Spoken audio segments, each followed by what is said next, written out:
So now we are getting closer and closer to digital cameras.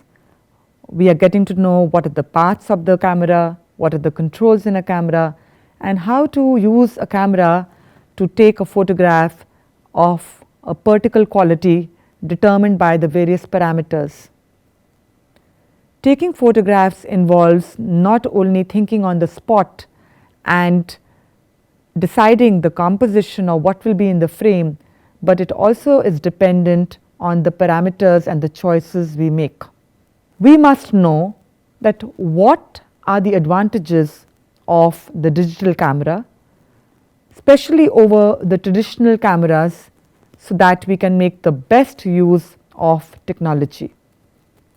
We are going to discuss the advantages of digital camera and how they can help us to get good photographs.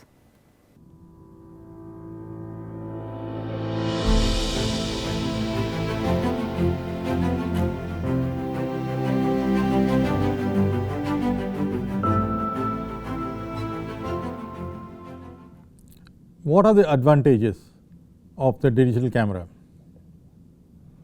The first one, definitely savings on consumables like films, chemicals.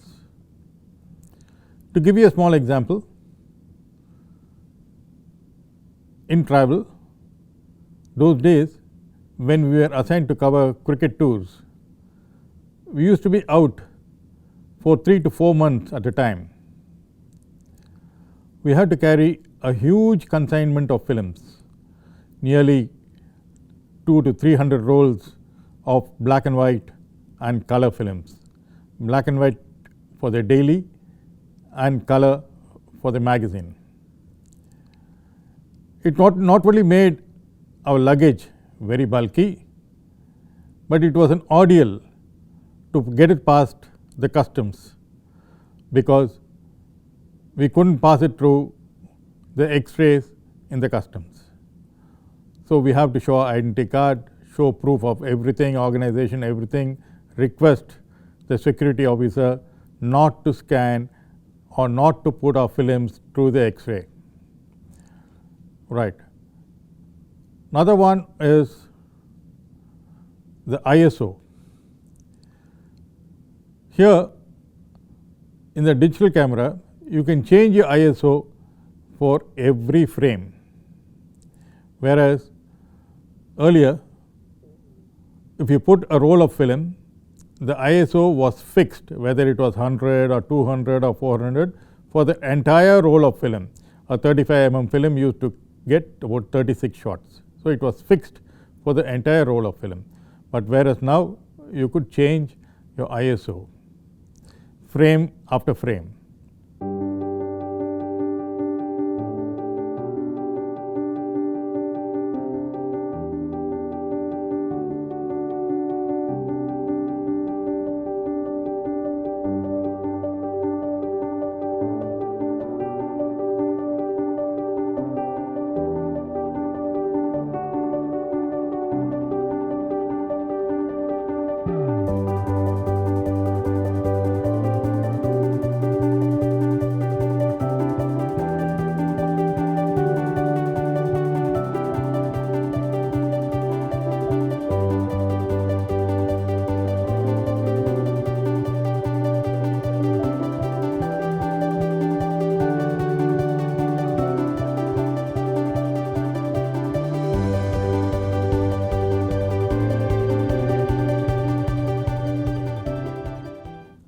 Another one is immediate review.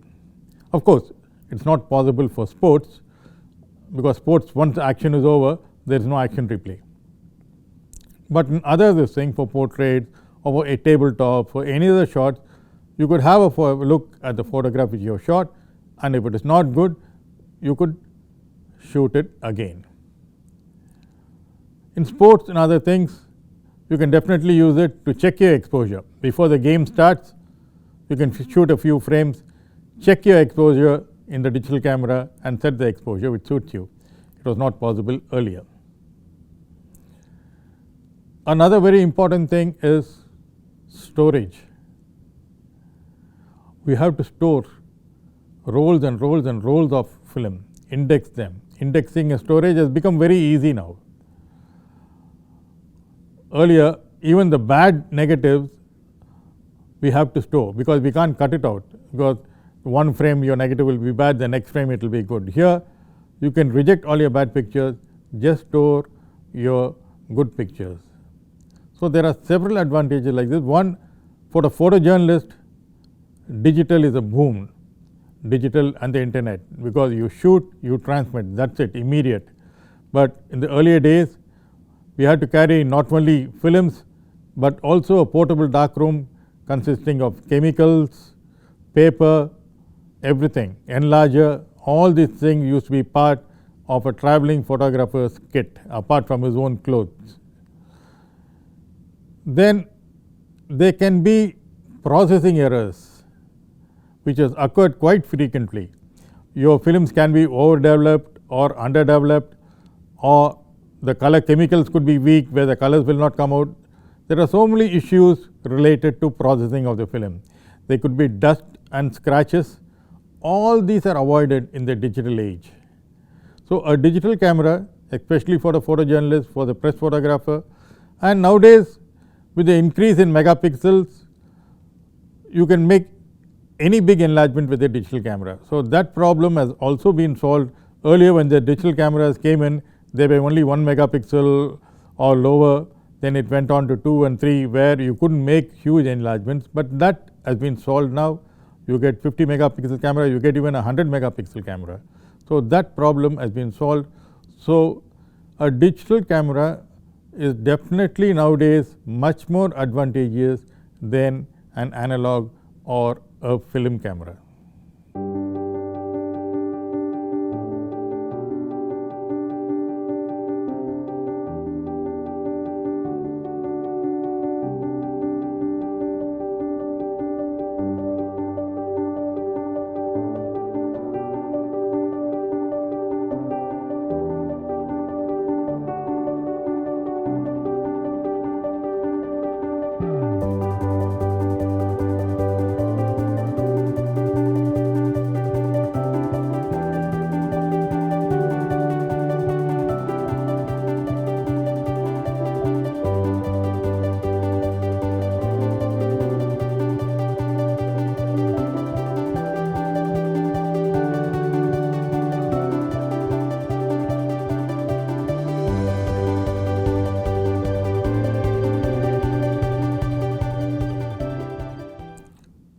Filters for photography.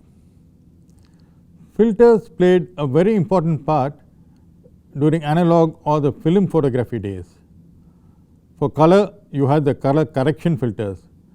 For example, the most common film was the daylight film, color film, and when you wanted to use it in tungsten light, you could use it with a blue filter, because tungsten light was yellow, so you could use a blue filter to cut the yellow out. These were called color correction filters. Similarly, if you are using a tungsten type film and if you are shooting in daylight, you had a filter for it to convert tungsten light to the daylight temperature.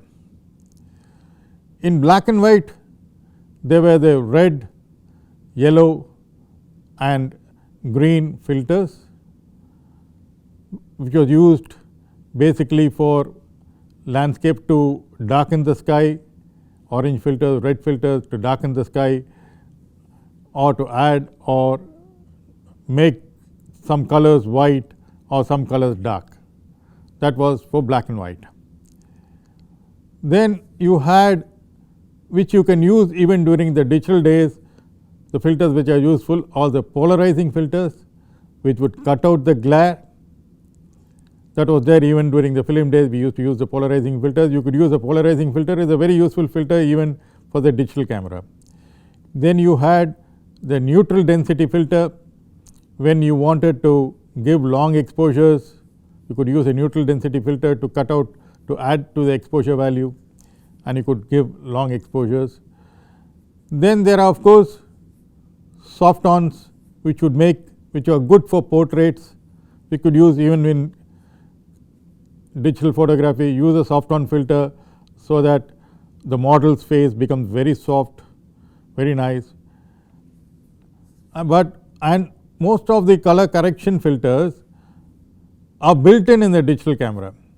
You have the color temperature settings, those are nothing but the filters. So, when you want to use the camera in tungsten light, you go to the tungsten light or go to the 3000 Kelvin and set the camera.